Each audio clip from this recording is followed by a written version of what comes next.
A partir de este momento comienza Marxianos.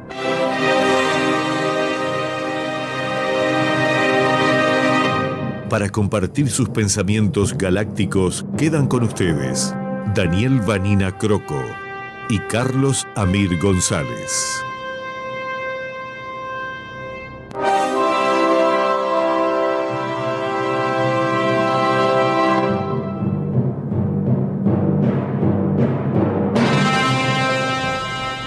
Muy buenas tardes, amable audiencia de esto que hemos denominado Marcianos, en la tarde de la imprescindible. Descenso perfecto de la nave aquí en la pista de aterrizaje de la avenida Ejido y avenida 18 de Julio, a 300 metros aproximadamente del punto cero de Montevideo. Este descenso, así de ameno, es debido a que estamos en las manos expertas de don Leo Pereira. ¿Qué tal, doctor Ensen? Daniel Vanina, ¿cómo está usted? Buenas tardes. Buenas tardes. A la audiencia y a ti. Buenas tardes y oscuras tardes, sí, y lluviosas horrible. Tardes y relampagueantes tardes. Sí, la verdad que sí. Dicen que se viene una ola de lluvia y se viene también una ola de frío. Pero esto debe ser mucho más tarde que ahora. Por lo menos ahora no se siente todavía nada de No, frío no, por ahora no. Bueno, Daniel, venimos de una derrota. Tal cual. Esto me hace acordar a Lelutier, ¿no? Venderemos cara a la derrota. ¿Y a quién le vas a vender cara? Y una derrota? ¿A quién le vas a vender una derrota? Y cara menos. Y menos cara todavía. Pero son las formas de decir. Pero fue un poco la bravuconada de Pereira, ¿no? 15 minutos más y ganábamos el partido. A mí, yo a los jóvenes que son muy jóvenes y que no vivieron ninguno de los grandes derrotas que sufrimos, siempre les recuerdo dos derrotas que fueron gigantescas. El 71, estamos convencidos que íbamos a ganar. Yo me acuerdo que en el acto final, allá en toda Agraciada, a mí tocó por allá por Agraciada y Uruguay, pero ahí había gente hasta el Palacio y hasta el Entrevero, y todo. La gente cantaba, reía, y los Reyes de la Manija, que era el Partido Comunista Uruguayo, sacó una edición del Popular. Decir, usted y otros. Sí, claro. Sacó una. Bueno, yo ya estaba en la Juventud Comunista. Sacó una página del Popular que decía: ganamos 500.000. No. Es cierto, sí. Ganamos 500.000. A esa hora, en pleno. Y que ellos pues salieron a contestarnos. Después tuvimos 330.000 votos, más o menos. Pero ¿se acuerdan lo que era? Y el voto verde también. Lo que era el acto terrible. Final, ¿no? Avenida Agraciada, allá uno miraba. El estrado estaba en el Palacio Legislativo y la cola estaba en el Entrevero.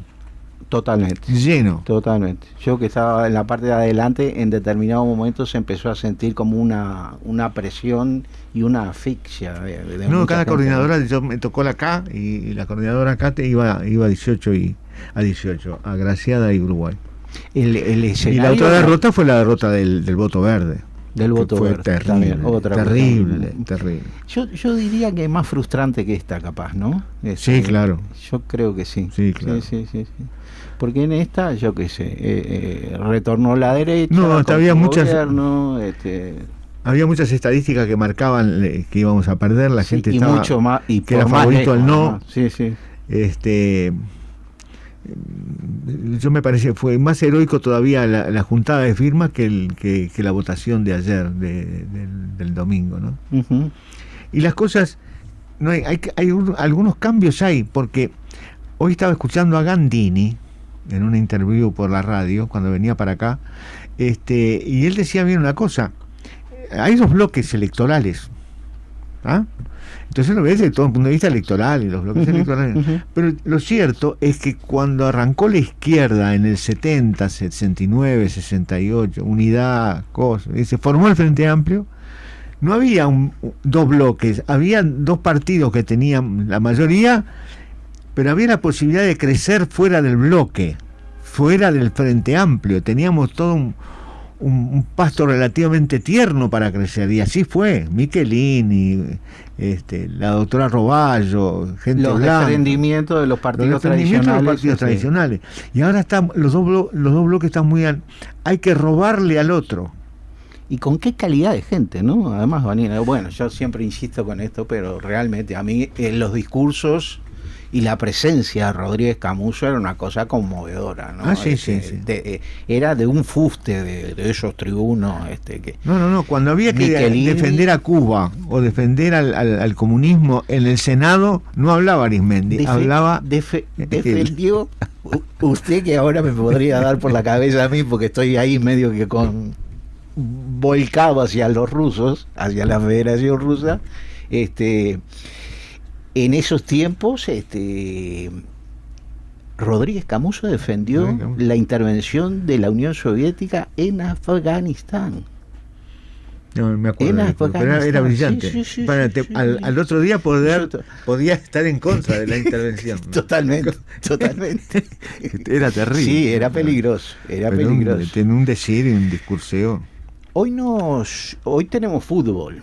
Le anunciamos a la audiencia marciana que a partir de entregamos 10 minutos antes el programa, pero nosotros nos vamos a estar yendo 20 y 15 para poder entregárselo los 10 minutos antes que nos pidió la gente de Fútbol CX36. Además de eso, que le tenía que decir otra cosa. Bueno, otra cosa que le tenía que decir sobre la guerra, hablándole sobre el tema de la guerra Ucrania-Federación Rusa. Bueno, alegría. Parece que se aplacaron los tambores de guerra. Una reunión hoy martes, parece que va a preceder a otra reunión en Turquía también, donde ya parece que pueden hasta participar los presidentes de ambas naciones, ¿no? Caso de Putin y caso de Zelensky. Y también como que participarían los ministros de Relaciones Exteriores, o sea, hay como ambiente de que se iría a firmar un acuerdo de paz. Muy buena nueva, porque realmente las últimas fotos de esas ciudades bombardeadas en Ucrania, pese a que aparentemente se están contabilizando, creo que entre ambos países, algo así como 13.000 víctimas. Yo no tengo cifras, pero me da la sensación que hay muy poco muerto. Uh-huh. Y bueno, 13.000 para las dimensiones del combate y la utilización de armas, todo, realmente fue... Porque hay varias zonas de combate, no solo en Kiev, ni principalmente en Kiev. El bombardeo constante de los fascistas ucranianos, la brigada Azov y alguna brigada más, costó 14.000 vidas. En el correr del 2014 de hasta 8 acá, años, ¿no? en el correr de 8 años, está claro. Tengo aquí una cuestión que por honestidad intelectual le voy a decir que sí, que un artículo que me terminó de convencer de que realmente la caracterización y el calificativo de China y Rusia como estados imperialistas está encajando dentro de la intelectualidad de izquierda, y entonces yo ya no puedo decirle que bueno, que habría que ver que estos son estados capitalistas, sí, pero que en realidad en las políticas están haciendo otra cosa. Dice Isaac Enríquez Pérez, que es un analista experto portugués: reiteramos una vez más. Está muy bueno todo esto que dice, porque recomienda que no hay que apurarse en los análisis, de que de pronto toda caracterización que salga más que del corazón que de la cabeza corre el peligro de errarlo, ¿no?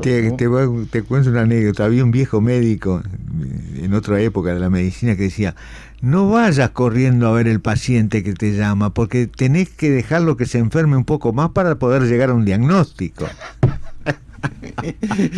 Muy si bueno. No porque llegas tan rápido que te quedan todas son dudas. Das un diagnóstico en tránsito. Claro.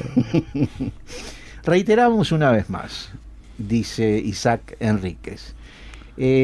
Toda invasión y toda ruptura del derecho internacional, sean emprendidas por el imperialismo europeo, estadounidense, ruso, chino o cualquiera otro, es condenable por su carácter atroz y por ser un crimen de lesa humanidad. Una invasión militar, justificada o no, es un atentado contra la vida humana capaz de segregar víctimas no pocas veces inocentes que particularmente son pobres y excluidos en sus sociedades nacionales. Nuestra solidaridad absoluta con ellos. Aunque también es de resaltar que la misma rusofobia mostrada por amplios sectores del poder es una actitud condenable, por cuanto se daña al pueblo ruso, que no a las élites oligárquicas beneficiarias de la invasión a Ucrania. La conflictividad es una constante en las relaciones económicas y políticas internacionales, pero se exacerba conforme las élites de los estados que pretenden ser hegemónicos en el sistema mundial la usan para afianzar su vocación expansionista. La tensión, conflictos violentos, reconfiguración del tablero geopolítico global, procuración de la paz, es también una constante en las relaciones internacionales. Y comprenderlo y explicarlo, que no es lo mismo que justificarlo, es algo que precisa del pensamiento complejo y no del fútil relato maniqueísta y reduccionista que solo apunta a la coyuntura y a lo efímero. El desafío es encuadrar los hechos y momentos que ocurren a diario, declaraciones, posturas y negociaciones diplomáticas, movimientos de las élites, alianzas, sanciones, etc., en procesos históricos de larga gestación y duración que moldean estructuras y dinámicas sistémicas en ese tablero geopolítico global. El déficit de información y conocimiento es latente para quienes desde afuera de esas élites políticas, militares y empresariales observamos esa realidad. De allí la importancia de la modestia en todo análisis. Lo que sí podemos es interpretar la racionalidad de los actores relevantes en estos procesos. En la geopolítica no todo responde a planes fraguados y orquestados desde las élites, sino que también existen relaciones sociales más inmediatas e imprevistas que le dan forma a las decisiones. Los acontecimientos se desenvuelven en múltiples direcciones y no asumen una lógica lineal. Más todavía, las relaciones internacionales son, en esencia, inestables o preñadas de equilibrios frágiles. En esa lógica, el control del territorio es una consigna de los estados, y por ello apuestan al recurso militar cuando pretenden expandirse o defenderlo. La incertidumbre se adueña de los comportamientos en esa escala internacional y la propensión al caos y a los reacomodos geopolíticos es una marcada tendencia. Te agrego algo en ese mismo sentido. Leyendo Brecha, la última Brecha, está un reportaje a Chomsky, al americano, que yo discrepo con muchas cosas que dice, pero dice una cosa bien, que hay una lógica imperialista y que no se puede evitar, porque plantear que Ucrania es un país soberano y que por motus propio quiere pertenecer a la OTAN y pertenece a la OTAN. ¿Por qué Rusia tiene que impedirle que otro país soberano no lo haga? Dice Chomsky, bueno, pero es como si México ahora gana las elecciones de vuelta, tiene apoyo popular gigantesco y dice, bueno, quiero pertenecer a la Federación Rusa. Uh-huh. Entonces vienen Chomsky pone el ejemplo con China. Quiero pertenecer a la ruta de la seda, y la China se pone a poner cohetes en México. Ah, no, hay una lógica imperialista que no... No, siga. Acabo de descubrir a Lorena, que no me daba cuenta que era ella. Estaba ahí con el tapabocas. Entonces esa lógica es, en el mundo en que vivimos, con esa triple cabeza imperialista que tenemos ahora, hay una determinada lógica. Los rusos no pueden tolerar que le pongan los cohetes a 3 minutos. No pueden tolerar. Le va la vida. Entonces hacen cualquier cosa. En algunas cosas que hacen, inclusive uno piensa que la oportunidad de hacerlas, no sé si le acertó Putin. Porque, por ejemplo, la mitad del gas que le vendía a Alemania, que le sigue vendiendo durante la guerra, porque sigue haciendo frío en Alemania, ahora están haciendo negocio para traer gas licuado de Estados Unidos, que sale más caro, y sí, sale más caro, pero con esta cosa tan antirrusa que está metida en Alemania, en toda Europa sobre todo, y en todo el mundo, están dispuestos a pagar un determinado costo económico. Yo te decía ahora, cuando estábamos hablando de esto, que es el que está perdiendo y nadie le da mucha bolilla es China, porque China es una potencia económica, y cuando la gente guerrea, la economía cae, inevitablemente. Entonces está deseando que se termine la guerra y que seguimos compitiendo con los 5G, los 4G y los 6G. Y con las tierras raras. Usted sabe que este artículo sigue largo. No, muy largo. No, totalmente, no se asuste que no se lo voy a leer todo. Pero les decía, sobre lo que usted decía, justamente, todos los que van a perder. Las consecuencias de esta guerra económica serán múltiples. Si con la pandemia del COVID-19 se aceleraron los riesgos de hambrunas, estos pueden aumentar con el conflicto geopolítico que tiene como epicentro a Ucrania. Tanto Ucrania como Rusia son cruciales para el sistema alimentario mundial, y una crisis en ampliaría los riesgos de ingobernabilidad y la emergencia de nuevas conflictividades. La escalada en los precios de los granos básicos se une a las espirales inflacionarias acumuladas a lo largo de 2021, y a ello también contribuye el aumento de los precios del petróleo, 15% desde el 24 de febrero y 40% durante los primeros 2 meses de 2022. Situaciones todas estas que ya perfilan una profunda reconfiguración de los mercados petroleros. De esta forma es posible acercarnos a otras aristas de la coordinada rusa y la reconfiguración del tablero geopolítico global.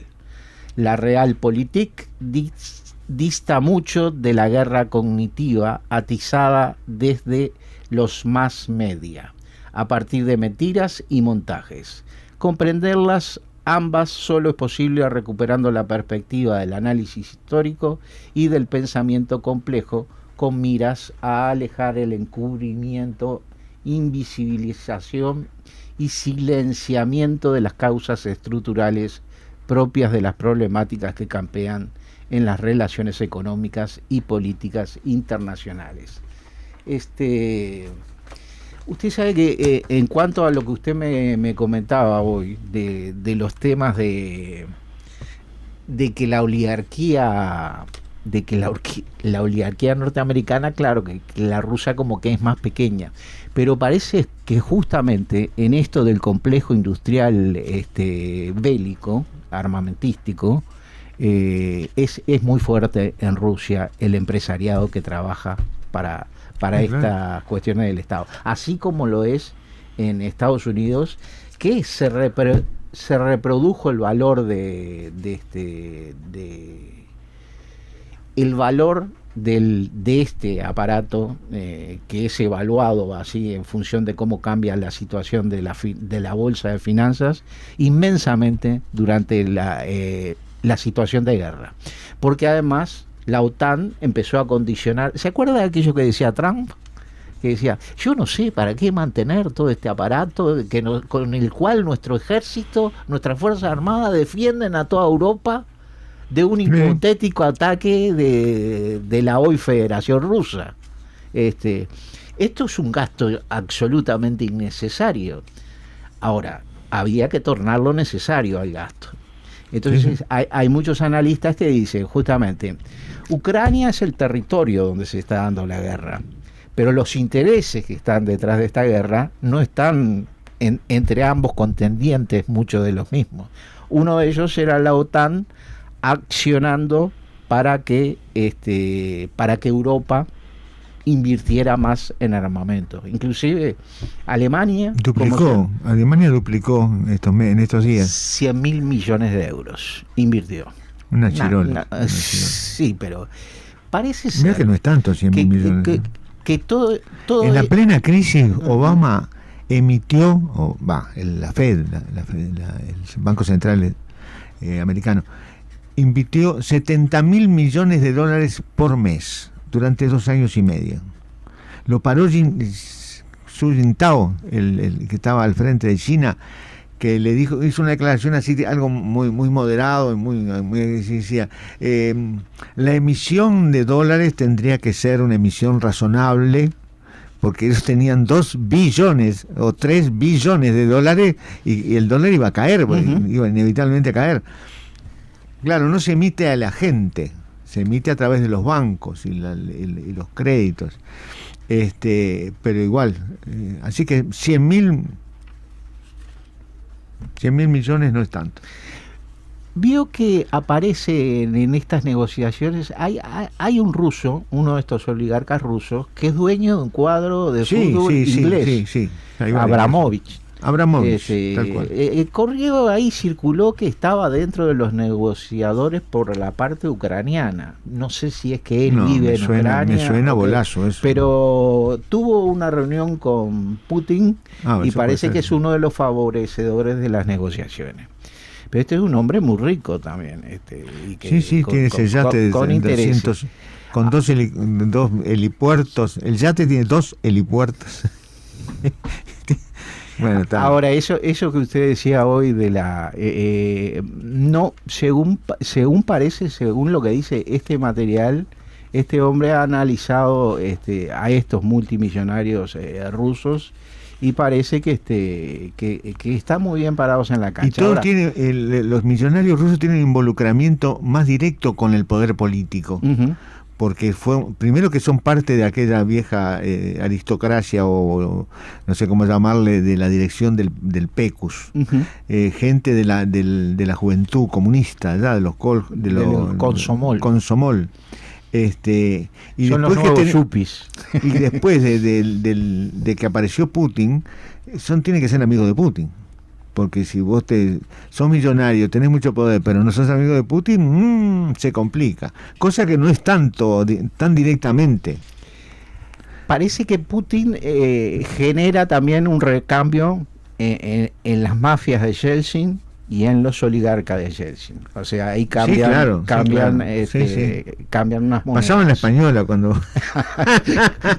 después que murió Maur, ¿no? Claro, hubo un cambio en la dirección, Decían que había salido los colorados y habían entrado blancos y frente amplistas desde la iglesia del fondo, como decíamos uh-huh. nosotros, porque frente a la Española está la sede central de los, ¿cómo es? No me sale. De la secta esta. Sectamun, no. No. Bueno. La de los señores empresarios, digamos, de vieja data, los masones, ahí nuestro comandante de vuelo, menos mal que está ahí atento a la jugada para los masones frente amplistas, Tabaré y blancos habían desplazado a los colorados, porque algunos ya no existía. Y la española y había esa lucha de poderes entre cuestiones políticas adentro de la mutualista. Pero como una vez nos dijo Maguno a una médica amiga mía que le decía: doctora, ¿sabe la cosa? No podemos mandar gente a operar a Casa de Galicia, porque con Casa de Galicia somos como hermanos ciegos. Nos queremos, pero no nos podemos ver. Mire usted. Muy bueno. Hoy parece que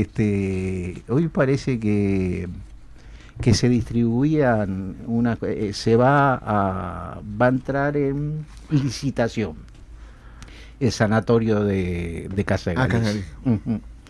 Y parece que hoy se repartían los pliegos. Hace no mucho, los trabajadores de Casa de Galicia anunciaban que ellos habían mantenido hasta lo último conversaciones con un empresario, y que iba a asumir, pero aparentemente aparecerá ahora, supongo yo, si es la licitación. Pero el empresario quería tomar Casa de Galicia con los funcionarios y todo lo demás. Vio que a mí me da la sensación de que está decidida su liquidación. Debe 50 millones al BPS o algo parecido, y ya tomaron la decisión esa, que favorece a pequeñas mutualistas, y de paso hay un ajuste de cuenta, porque ¿qué pasa? Una mutualista tiene funcionarios en función de la cantidad de pacientes que tiene, en función de la cantidad de socios que tiene. Ahora, si yo crezco de 30.000, 40.000, 50.000, 60.000, 70.000 socios, y aumento la cantidad de funcionarios, si pierdo 30 o 40.000 socios, ¿qué hago con los funcionarios? Me sobran funcionarios. Bueno, Casa Galicia perdió una cantidad importante de funcionarios en los últimos años, y ahora, para sacarse de encima a toda la fuerza de trabajo esa sobrante, es el momento ideal. Entonces, las pretensiones del sindicato médico chocan contra 500 médicos, ¿no? Bueno, sí, 500 médicos. Chocan con los intereses de cosas. La inmensa mayoría de los médicos trabajan en 3-4 lados, pero no es el caso. Uh-huh. Es perder una fuente de trabajo. Sí, está claro.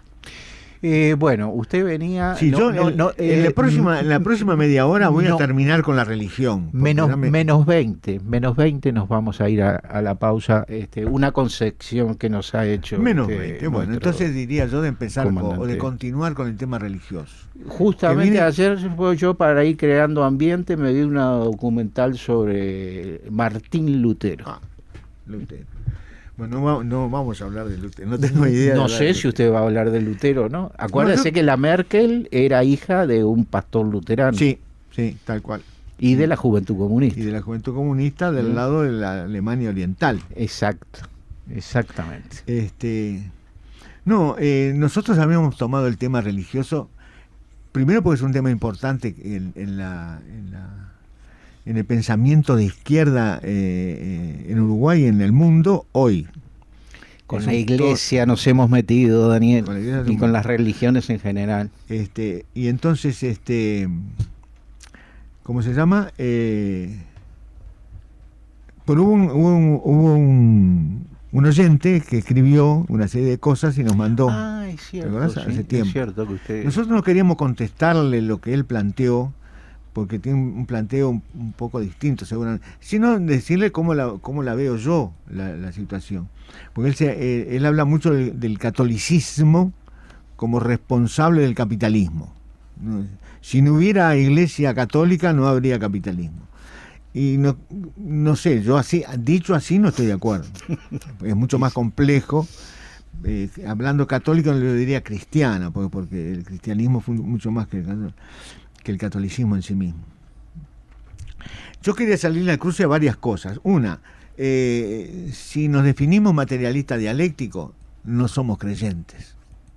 No estoy hablando de no somos cristianos. No podemos creer en la existencia de un ser divino, un Dios. ¿Por qué? Porque nosotros decimos que lo primario es la materia. Aún el pensamiento es un producto de la materia altamente organizada, como dijo, que es el cerebro humano, como dijo Lenin, con el planteo de Lenin, que es la frase que me parece mejor define lo que es pensamiento. Pero aparte, la concepción divina se da de patadas con la dialéctica, porque el Dios permanente, fijo, siempre igual, eterno, y nosotros sentados a la diestra del Señor después del juicio final, es una imagen absolutamente antidialéctica. No hay nada que sea permanente. Si hay algo que es permanente, no existe, es falso. Porque lo perpetuo es el cambio. También hay parte de la concepción científica que, por ejemplo, el tema del Big Bang o el tema de la partícula de Dios, está todo muy vinculado a lo religioso. Pero Bonnie, ¿estás contra el Big Bang? Si lo planteamos como el origen del universo, sí. ¿Y por qué me enlaza esas cosas? O sea, el origen del universo está vinculado a la palabra de Dios, digamos. Sí, claro. ¿Ah, sí? Sí, No. yo tuve un paciente que fue uno de los capos de astronomía acá. Yo no me acuerdo el nombre de él, debe haber fallecido porque hace mucho tiempo y era enfermo cardíaco. Pero un día estaba allí, él se hizo famoso porque hizo una escuela o algo ahí en Minas, y una vez por año, no sé, llevaba a gente a mirar la luna y a mirar las estrellas y a dar con gente que son aficionados a la astronomía. No, le digo porque usted sabe que yo recibí educación cristiana, ¿no? Pero no, recuerdo sí que trabajó 7 días y descansó al 7º día y todo lo más, y que hubo grandes lluvias y todo lo más, pero no lo recordaba desde el Big Bang exactamente, o sea, del gran estallido, ¿no? El tema es que si nosotros aceptamos, hay un señor que no sabe nada de ciencia, pero se llama Lenin, que cuando vivió en el 1900 por ahí, apareció el átomo como el ladrillito último, porque era indivisible, era átomo, y después se vio que era divisible, que había protones, neutrones, electrones, y Lenin salta diciendo: el universo es infinito en tiempo y espacio, en lo macro y en lo micro. Y por ahora la va ganando. Nadie ha llegado a lo finito todavía. A mí yo no logro, en mi cabeza no logro concebir el universo infinito, ni el micro ni el macro, pero menos logro concebir el final, que después que hay, me caigo, como no. Está pensando entonces, como Colón, como se pensaba. Entonces ahora hay bueno, multiverso. No, Colón pensaba distinto. Multiuniverso, pero el multiuniverso es una cosa tampoco muy rara. Y siempre antidialéctico. Han tratado de encontrar la partícula de Dios. La teoría de las cuerdas, que yo no logré, me regalaron un libro de divulgación que era muy bueno, llegué hasta la mitad, no lo logré entender, la teoría de las cuerdas, pero la teoría que ahora está media devaluada tampoco. En estos últimos 15 años se devaluó la teoría de las... Entonces, ¿cómo funciona el tema de la religión en la cabeza de un marxista? No, nosotros no creemos en nada, no podemos creer en nada. ¿Y tenemos que ocultarlo? No. Y tenemos que decirle, bueno, no importa, usted ingrese al Partido Comunista, le decía Enrique Rodríguez de la audición, ingrese que no hay problema. O decir, por ejemplo, ¿qué te vas a comprar un problema, Vanina? Dejá que crean en lo que quieran. La cuestión es que voten al frente, o militen en el partido, ¿qué importa que sean? Pero eso se paga, no es así el planteo. Yo sé que nosotros, los cristianos con nosotros, los perseguidos políticos, fueron muy solidarios, hay ejemplos directos de su solidaridad y de su apoyo. La teología de la liberación, toda una movida de los 60, que fue muy importante, una movida que se integró, esa gran movida de la sociedad latinoamericana en busca de una revolución. Son cristianos. Pero esa es la excepción y honestos. Esa es la excepción. Ahora, que encuentran a Marx. ¿Cómo? Son cristianos decentes y honestos que encuentran a Marx. Sí, lo usan para todo menos para el materialismo dialéctico en sí mismo, porque seguro. No aceptan que no existe Dios. Pero bueno, bienvenido. Yo le decía que la historia misma del cristianismo, de las religiones en general en Brasil, que es el país más religioso del mundo por muerte, hay más católicos que en Brasil no hay en ningún lado, pero aparte hay los pentecostales y neopentecostales, etc., con una injerencia en política muy directa y con una indiferencia social terrible. Pero lo más terrible de todo es operando en la cabeza de los seres humanos, porque es plantear que mis problemas me lo va a resolver un ser superior y no lo voy a resolver yo con la solidaridad de mis hermanos, un ser superior, ya sea por la reencarnación de los hindúes, ya sea por no desear nada y esperar reencarnarme en un ser superior la próxima vez, o ya sea por el milagro. Entonces, por eso aquella frase de Marx, en donde decía que era una frase que, la vieja frase conocida de que la religión es el opio de los pueblos, más la ponía adentro de una frase que decía, la frase dice, es el alma de una sociedad sin alma. Y por eso es el opio de los pueblos. Es el opio de los pueblos porque el opio te da placer, y después te da una dependencia, y después te da negativamente. Pero al principio te da placer. Entonces, cuando el tipo renueva su creencia, está mejorando su psiquis frente a todas las adversidades que tiene, planteando que alguien lo va a salvar, que no sea su esfuerzo.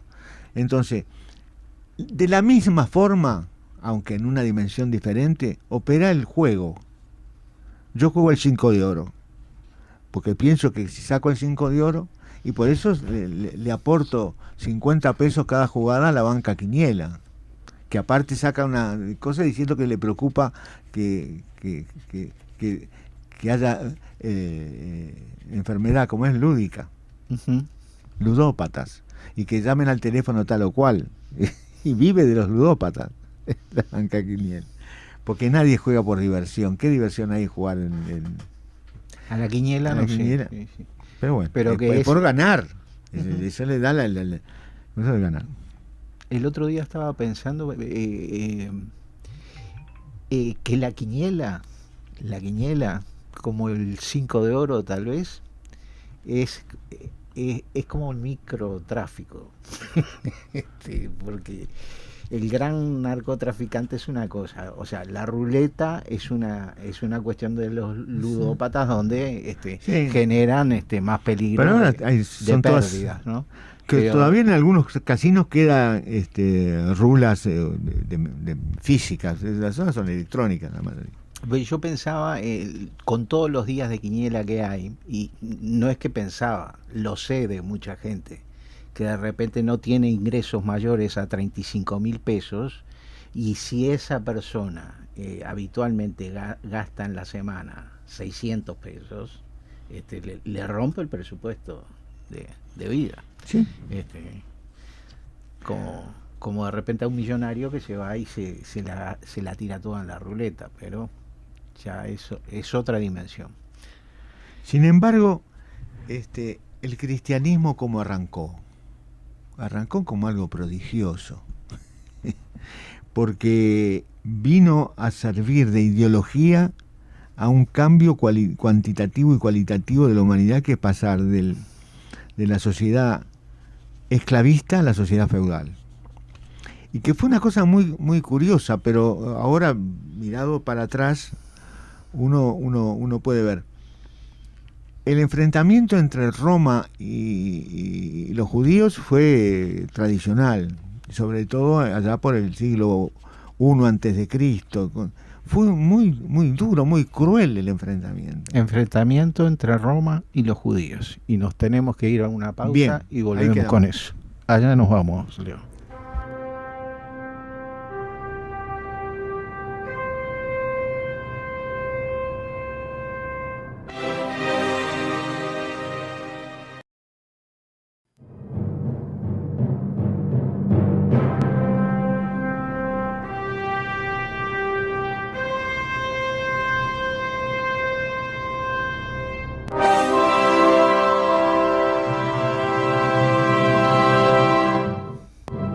Regresamos a la tarde de Marcianos, tarde de la imprescindible CX36 Radio Centenario. 098-190-384, mensaje de texto, 2903-0302, mensajes al habla. Vanina, recibimos un mensaje que dice lo siguiente, no lo tengo agendado, un teléfono que termina en 048. El universo es infinito, pero no en el sentido de que tiene una frontera donde se acaba, sino en el de que es idéntico en cualquier dirección en que lo miremos. Se puede recorrer eternamente sin encontrar nunca el límite, como caminar sobre una esfera. No, yo no tengo mucha respuesta. Capaz que doy una respuesta en la cuarta dimensión, pero... Bueno, el papel del cristianismo, el origen... Parece que tenemos una llamada en línea, sí. Llamada en línea, adelante el oyente. Buenas noches. Hola. Hola. Sí, buenas noches. Buenas noches. Habla Luis Macera, ¿cómo les va? ¿Cómo estás, Luis? Acá estamos con Daniel, que tú lo estabas extrañando el otro día. Claro, los estaba escuchando, realmente tuve ganas de llamar y hacer un pequeño aporte sobre el tema, ¿no? Muy bien, Luis, adelante. Bueno, con respecto al tema de los dioses, Protágoras decía que él no se podía pronunciar sobre la existencia o inexistencia de los dioses, por dos motivos. O sea, era un agnóstico y lo fundamentaba en dos motivos. Primero, por la brevedad de la existencia humana, y en segundo lugar, por la complejidad del asunto. O sea, era tan complejo el tema de los dioses y era tan breve la vida humana que decía Pitágoras, lo mejor es no pronunciarse sobre el tema, ¿no? Con respecto al tema de la infinitud del universo, el primero que plantea que existen infinitos mundos y que además los elementos que constituyen el universo son infinitos, es Epicuro. La escuela de Epicuro en el siglo III antes de Cristo, ¿verdad? Uh-huh. Epicuro lo planteó. Incluso hay un trabajo de Marx sobre Epicuro. Uh-huh. Pero planteó el tema de la infinitud, ¿verdad? De que el universo es infinito y de que además existen infinitos mundos. Y decía una cosa muy interesante sobre los dioses, y era que en realidad los dioses no se ocupaban del mundo, los dioses existían en su espacio, pero en realidad uno debía preocuparse de lo que, de la forma de actuar de uno, porque en definitiva los dioses no intervenían para nada en el mundo, estaban absolutamente alejados, ¿no? Y el tema de la infinitud del universo también lo vuelve a plantear en el Renacimiento Giordano Bruno, desde una perspectiva religiosa, ¿verdad? Pero, a diferencia de Copérnico, que pensaba que el universo era finito, ¿verdad? Porque Copérnico planteaba el sistema heliocéntrico, donde el Sol ocupaba el centro del universo, pero pensaba que el universo era finito. Al contrario de él, Giordano Bruno habla de la infinitud del universo en el tiempo y en el espacio. O sea que es un planteo bien interesante, ¿no? Que si el tema de la infinitud tiene, digamos, una historia, ¿no? Dentro de la filosofía. Y con respecto al tema del Big Bang, ¿no? De la explosión original, hubo ahí una pulseada entre el físico que murió hace poco, no me viene ahora, Hawking, y la iglesia, ¿no? Como que la iglesia le planteaba que bueno, que le llevaba el tema del Big Bang, pero sin hablar de lo que pasó antes. O sea que ese puede haber sido el puntapié, pero sin digamos, ir hacia atrás en el tiempo, digamos, ¿no? Porque obviamente el que está detrás de eso, desde la óptica del cristianismo, es Dios, ¿no? O sea, el que impulsa o produce ese Big Bang. Y Carl Sagan, en el libro Los dragones del Edén, plantea que el Big Bang puede ser la explosión original, puede ser el comienzo del universo, o puede ser una de las tantas veces, uno de los tantos comienzos. O sea, que puede haber habido Big Bang antes del Big Bang, ¿no? O sea, que no es el inicio. Puede ser que el proceso sea cíclico, ¿verdad? Y ahí se engancharía de nuevo con el tema de la infinitud. Bueno, o sea, eso es lo que les quería aportar, digamos, porque realmente me gustó meterme en el tema, ¿no?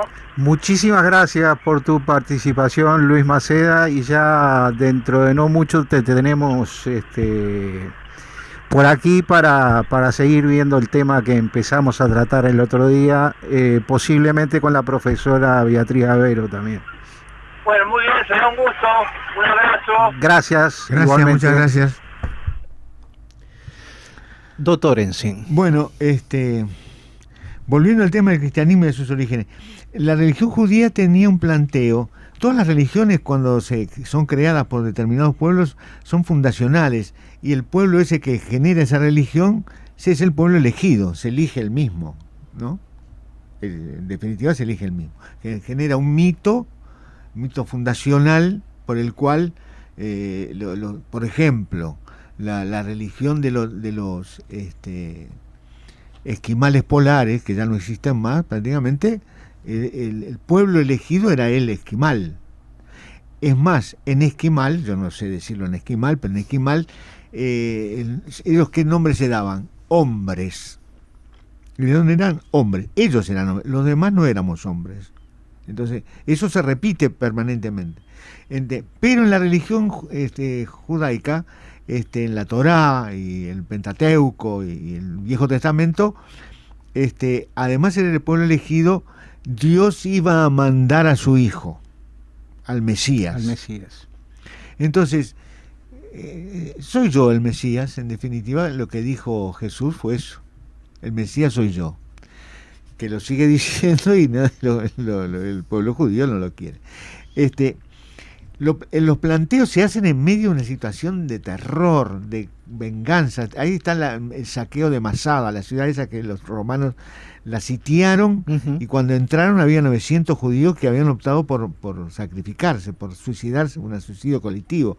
Hasta hoy en día, con el día ese que se conmemora la caída de Masada, el pueblo judío grita nunca más, porque la otra Masada fue Hitler. Ellos lo viven, lo sienten de esa manera, sí. Y está bien, lo sienten así, pero son ellos. En medio de todo eso había también mucha violencia en guerrillas, resistencia armada. En medio de ese lío estaba Jesús. Y el planteo de Jesús es absolutamente innovador. No hay muchos dioses, hay un solo Dios, que no es solo para los judíos, es para toda la humanidad, que nos quiere por igual a todos y que nos va a salvar. Todavía no estaba la salvación planteada a nivel de paraíso. Lo que estaba, ¿por qué? Porque lo que planteaban los primeros cristianos era que Dios iba a volver rápidamente, iba a hacer el juicio final, faltaban algún año, faltaría. Después tuvieron que cambiar, porque claro, no vino. Dios no vino por segunda vez. Los apóstoles se fueron muriendo, en casi 100 años se murieron todos, y entonces tuvieron que recrear eso y plantear de que había un paraíso, una muerte, y después de la muerte, y que el juicio final iban a resucitar todos los muertos, porque si no te resucitan a vos, porque vos vivís más que yo, y si yo no me morí antes, todo se arregla. Todo se va modificando y arreglando según... ¿Sabe de qué me reía cuando usted dice se fueron muriendo los apóstoles? Que ayer en esto que veía de Lutero se burla en una determinada parte de la Iglesia Católica Apostólica Romana por ese asunto de de las esfinges y de poner las cuestiones de las esfinges, y no un verdadero cristianismo desde dentro de la moral humana, ¿no? Entonces hay una parte que él visita Roma, y cuando vuelve de Roma y le dice a su padre espiritual, que era otro monje, le dice: lo que vi fue espantoso, dice. Con las cuestiones de restos de apóstoles que hay, y que la gente paga por ir a ver esa cuestión santa, y para que salir con cierta bendición desde dentro de esa, con todos los restos de apóstoles que hay, ya no hay 12 apóstoles, hay como 18 en Roma. Entonces, pero es terrible lo de Martín Lutero, en el sentido del sarcasmo que empieza, y corre peligro en determinado momento de que lo metan en la hoguera. Giordano Bruno lo pasaron para la cueva. Le dijeron: vení que te perdonamos, y cuando llegó lo liquidaron, lo prendieron fuego, creo. Y él venía, ¿de dónde venía Giordano Bruno? De otro país de Europa que no era Italia. No sé si no era, no sé, Ajá. La verdad que no sé. Sí. Pero puede ser, porque en esos tiempos... me parecía que andaba medio clandestino, medio escondiéndose. Justamente. Y lo buscaban, le dijeron, le daban el perdón, que fue un concilio, no me acuerdo cuál. Y bueno... Pero todo ese es otro cristianismo. El primer cristianismo es de un convencimiento, de una entrega brutal. ¿Cómo se logra la salvación? Teniendo fe y queriéndose, queriendo a Dios y queriendo a los demás. Metiendo mejilla. Yo en broma digo que cayó el Imperio Romano a mejilla. Metió mejilla. Claro que se dieron otras circunstancias, pero... fueron muchos años, no fueron tan pocos años, porque uno dice, vinaron de ahora, dice 300 años no es nada, no, 300 años son 300 años. Y recién fue en el 311 donde empezó a ablandar. En la crisis del siglo II que hubo en Roma, es muy interesante, porque cuando la situación está en crisis, hay que inventar un enemigo para odiar. Uh-huh. Ahora lo estamos haciendo.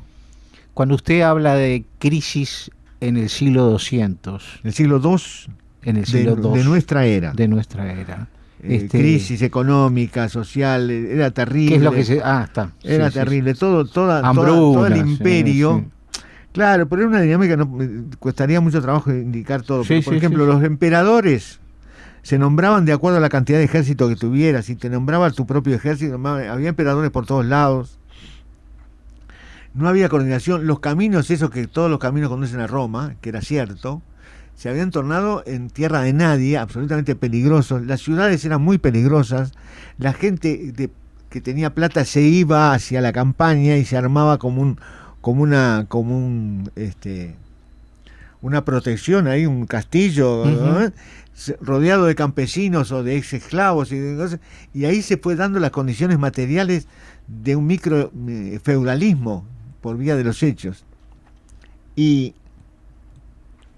en el 312 Constantino se convirtió al cristianismo. En el 325 se hizo el primer concilio. Fueron pocos años después, pero unos cuantos años. El primer concilio de Nicea, en una ciudad de Asia Menor, y ahí todas las religiones estaban en libertad religiosa. Constantino en el 311, como emperador de Roma, digamos. Era emperador de Roma. Sí. Y él se convierte ya en su cargo, digamos, se convierte al cristianismo. Sí. Hasta ese momento la iglesia, pero todavía la iglesia no era cristiana, oficial. Era perseguida, ¿no? Claro. Y yo te decía que en el siglo II, en medio de esa crisis, ¿a quién echarle la culpa? A los cristianos. A los cristianos. Aparte se decía que los cristianos que andaban por las catacumbas durmiendo y cosas, que eran degenerados, que se tenían relaciones entre hermanos y no sé qué, y había una mitología que apuntaba hacia eso. Los momentos más difíciles que pasaron los cristianos fue con la época de Nerón, por el 50 y pico de nuestra era, y después en esa crisis del siglo II, siglo III, en donde los perseguían. Y después, relativamente rápido, cuando sale Roma de esa crisis, porque salió de la crisis, encontró un cosa, Constantino fue uno de los que quiso retomar la unidad del imperio, desde Constantinopla, que fue donde se quedó, o sea que el imperio oriental. En esa época era Estambul o algo por el estilo. Estambul. Estambul. Le pusieron Constantinopla después por su nombre. Por Constantino, justamente, sí. Y el 380, 55 años después, es bastante también. Mirado ahora no, pero mirado vivido debe ser bastante. Teodosio lo declara religión oficial. Y ahí cambia radicalmente, porque los romanos... Teodosio, otro emperador romano. Otro emperador. Uh-huh. ¿En qué año me dijo? 380. 380. La declara religión oficial del reino, del imperio. Y el imperio termina poco tiempo después, la caída de Roma con Alarico por el 400, poco tiempo después. Unos cuantos años después, por el 400 y pico, ahí se considera que se terminó el imperio romano, definitivamente. Lo que surge, de Occidente. El de Oriente siguió. Cuando empiezan a surgir los cismas de la Iglesia Católica, es a posteriori, ¿no? Ahí se empieza... Sí, ahí en muy pequeña dimensión. Los cismas más importantes empiezan en el siglo XII, XIII. Yo me equivoqué, creo, Daniel, ¿eh? Me parece que era Bizancio, no Estambul. Bizancio, me parece. ¿No? En esa época. Bizancio, sí. Sí. Antes de ser Constantinopla, era Bizancio. Un lío en la cabeza. Sí, puede ser, no sé. Está. En todo caso, son equívocos geográficos nada más. Pero que rápidamente, pero en pocos años, ¿qué hace?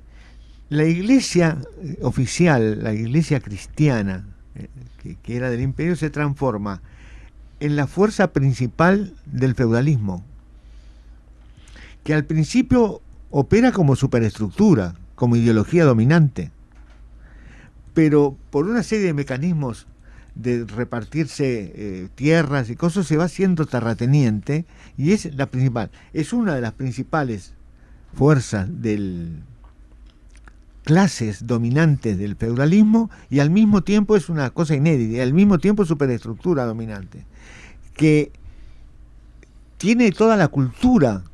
Los únicos que sabían leer y escribir eran los curas. Los bardos fue un invento medieval porque nadie sabía leer, entonces era el cohete escribirle, había que cantarle las cosas. Entonces se empezó a usar eso ya en la baja Edad Media. Ya en la alta Edad Media, después en la baja se hizo más popular. Entonces, lo sorprendente es cómo una idea que fue maravillosa, que nucleó y civilizó a la gente, y fue un paso adelante enorme en cuanto al perdón, en cuanto a la bondad. Un Dios bueno. Los dioses, como decía él, no le daban mucha bolilla a las cosas. Sin embargo, estaba, yo qué sé, antes de iniciar una batalla, consultaban con los dioses, mataban ahí algún gallo, algún perro, alguna cosa, y las tripas, y revisaban las tripas y decían si la batalla iba a ser buena o mala. Y se guiaban por eso, se guiaban bastante por eso. El oráculo de Delfos, era toda una industria el oráculo de Delfos. No sé si tanto griegos como romanos tenían a esas deidades supuestamente en un Olimpo, pero decían que tenían los mismos vicios y defectos que los propios mortales, ¿no? Los dioses. Eran dioses a nuestras medidas, a nuestra medida y semejanza. Necesidades. Odiaban, querían, traicionaban, mataban. Y muy parecido a las clases dominantes de época. Sí, claro. Seguro. A la de la época. Ahora, ¿qué pasa?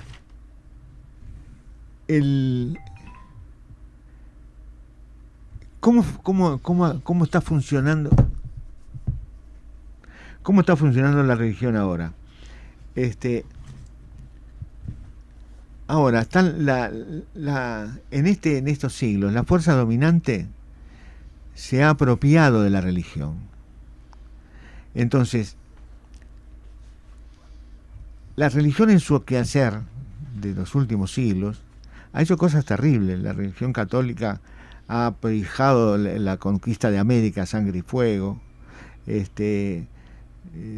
el machismo rampante de los islamistas que le cortan el clítoris a las mujeres, ese machismo increíble que tiene toda la religión cristiana basada en el pecado original, o sea que el instinto de conservación de la especie se transforma en un pecado, y los curas no pecan porque son abstemios al sexo, entonces están en una situación de superioridad de los pobres mortales que pecan. Hay toda una situación muy compleja que ha transformado las religiones. Alguien dice, sí, pero la teología de la liberación, ese es el único ejemplo que se puede dar en el marco aquel muy especial de la década del 60. Pero si hoy miramos Brasil, toda la religión, las tres bancadas del Parlamento, que son las 3B, la del BOI, o sea, la del terrateniente, la de la bala y la Biblia. Tiene muchísima fuerza. Uh-huh. ¿Y a quién están sosteniendo desde el punto de vista ideológico? A Bolsonaro. Y en Estados Unidos, ¿cómo es?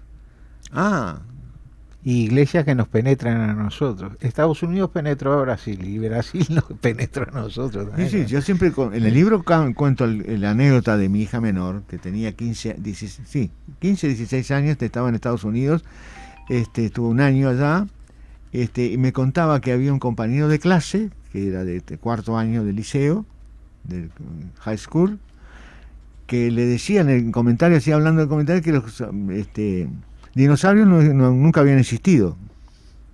¿Cómo no? ¿Por qué no? Nunca. ¿No en la Biblia no lo nombra? Seguro. Si la Biblia no lo nombra, no existieron. Y no es un viejito de 84 años que está medio lelo, es un gurí de 16. Es de una fuerza. Cuando la candidata demócrata era candidata y después al final ganó y perdió con Trump, como es Hillary Clinton. Hillary Clinton. Estaba peleando con el otro que era más izquierdoso. Mandó 20.000 mails acusándolo de ateo. Ateo. Mi hijo mayor, que conoce bastante Estados Unidos por su oficio y por sus predilecciones, dice, mirá, papá, un presidente negro en Estados Unidos es difícil, pero hubo. Ateo no. Y es así. Ser ateo es un insulto. En Brasil también. Nosotros, es una de las cosas que le debemos al vallismo, es nuestra fuerte impronta atea que tenemos. ¿Verdad? Bueno, Carlos, yo no sé si da para más esto o si... ¿Usted dice en cuanto a seguir viendo temas de la religión o no. Sí, yo creo que esto se agota un poco así el panorama. Sí. Hay una cosa que me parece importante decir que me estaba olvidando. Yo creo que de aquí en más está la política del príncipe, Maquiavelo, la política del príncipe. Nosotros lo hemos adoptado como libro, no como libro de cabecera de la izquierda mundial, pero aceptamos que hacer política es una buena cosa, ¿no? Un buen político, Rodríguez Camuso, hablando y discursiando, el propio Arismendi, con sus discursos irónicos, hacemos bien. Hay una cosa que creo que de aquí en más, y yo lo planteo así en el libro, de aquí en más tenemos que decir la verdad. Diciendo la verdad. No es porque hayamos estado mintiendo. No sé. Claro, cuando maniobro una asamblea y hago que dure mucho para al final votar y ganar nosotros, lo que tenemos razón además. Uh-huh. Y bueno, está. Todo eso previamente nos hemos puesto de acuerdo en que tenemos razón. Sí, la propiedad privada, no, la propiedad privada, no. La propiedad privada es la pieza angular de la clase del capitalismo. Entonces nosotros la cuestionamos, sobre todo la de la tierra, porque siempre alguien dispuso que la tierra se acopió de la tierra y la donó y se la dio a alguien. Así que la propiedad de la tierra siempre, porque la tierra, pobrecita, no era de nadie, ni de los charrúas, ni de los pueblos originarios, ni nada, de nadie. Durante miles de millones de años, o cientos de millones de años, anduvo triste y aburrida dando vuelta. ¿Se acuerda aquello del del universo reducido a un año? Todo el tiempo del universo, contando que empieza del Big Bang en adelante. Del Big Bang en adelante, un año. Bueno, entonces, la Tierra aparece a los últimos meses del año, porque antes no había Tierra. La vida aparece el último día, y el hombre en el último minuto. Y somos el rey de la creación. ¿De qué? Entonces la pobre tierra,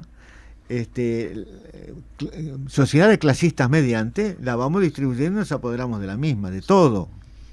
Pero la tierra era el principal modo de producción. Durante muchísimos años hasta que llegó el capitalismo. Y ahora con el capitalismo en la mano la estamos no solamente distribuyendo, apropiándonos, sino destruyéndola.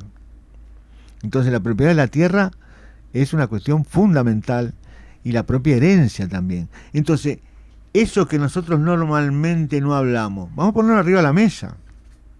Tenemos que ponerlo.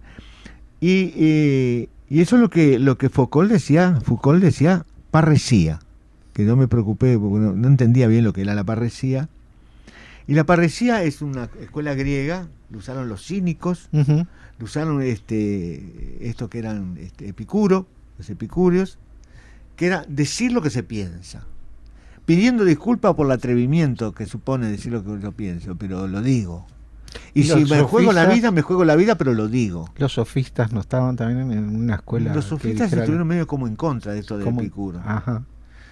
Me parece, pero yo no soy experto ni mucho menos de filosofía griega.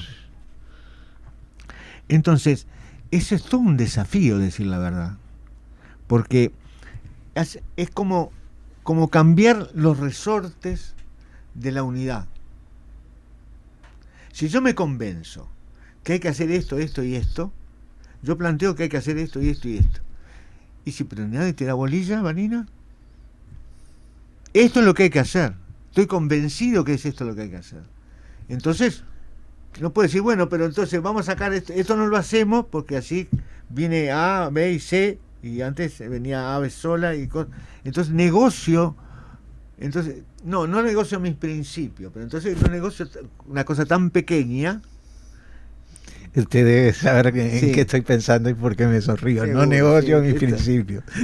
Claro. Usted mismo lo ha dicho acá, lo del Groucho Marx, por un lado, y lo de otro conocido común que tenemos que decía, los principios hay que ponerlos bien alto para poderles pasar por debajo. Con mucha vergüenza en aquel momento se lo di yo en un comité de base. Sí.